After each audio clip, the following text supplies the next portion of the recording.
Let's be honest, most casino resorts don't have a pricing problem. They have a guest value problem.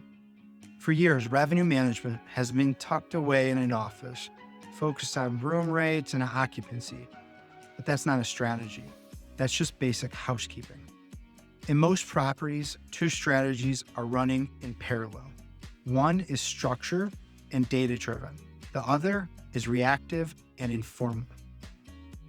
When rooms are handed out based on gut feelings or delegated to player development to fill with their best customers, this misalignment creates massive waste. We see rooms held for high-value players who may never show up, while cash-paying guests are turned away. When you manage inventory with static blocks and manual overrides, you aren't in control. You're just organized in your inefficiency. Here's the shift. A room isn't just a room. In a casino, guest value isn't just ADT. It's gaming, food and beverage, entertainment, and future loyalty.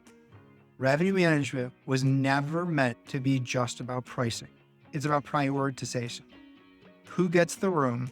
When do they get it? And what is their total worth to the property? Your team operates in silos. Value gets lost in the gap. Marketing drives trips. The hotel manages rate. The finance tracks the damage later. The result? Your high-value players are being displaced by lower-value segments because no one is looking at the big picture. The industry has moved on. Leading operators don't manage rooms, they manage worth. It's time to move from reactive pricing to a disciplined, integrated commercial strategy. Stop leaving money on the floor. Read the full breakdown of how to fix your revenue strategy.